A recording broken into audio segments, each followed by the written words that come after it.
begin our discussion about the scaling and its reliability and validity. So we will be talking about two kind of scales. One is the measurement scale, other one is the response scale. ठीक है? Next.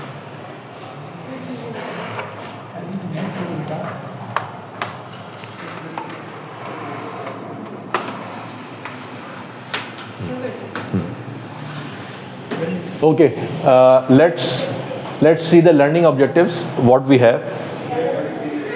The learning objectives are, there are 4 types of scales which we will be discussing. Note it down. There are 4 types of measurement scales. There are 4 types of measurement scales. Second learning objective is describe and know how and when to use different forms of rating scales. Use different kind of rating scales and ranking scales. Okay? How and when to use, both are important. How and when to use. Okay? So this is a very next. Okay, when we talk about the scale is something which we require so that we can incorporate the data, because data must be part of any scale. Either it can be a part of nominal, ordinal, interval or ratio. That it is not possible that the data is not part of any scale. Okay? So when we talk about the data, it means the variable. So variable or variable items. So variable items has to be scaled first. Measurement means gathering data in the form of numbers.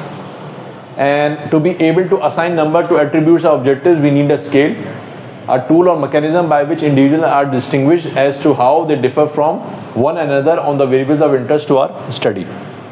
So, if we think intuitively, so what happens? We take the data in the text form. We take the data in the text form, but we put the data into the sheets, Excel sheets, into numbers. So how does that happen? Very important question. So that happens when we assign the numbers to the responses. When we assign the numbers to the responses. I already mentioned it before, telling you again that whenever you take any scale, you can mention it in any way. For example, strongly disagree can be 1, disagree can be 2, and neutral could be 3. And agree can be 4, strongly agree would be 5. So that's how you assign numbers. Or when you assign numbers, you keep the data into numbers. For example, if anyone has answered strongly disagree, it is 1.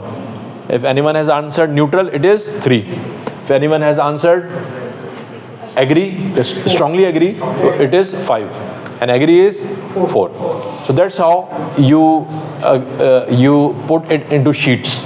So when we take it into numbers, we need to tell the system that what kind of scales do we want, so that the data can be statistically analyzed. Okay? That the hypothesis can be tested.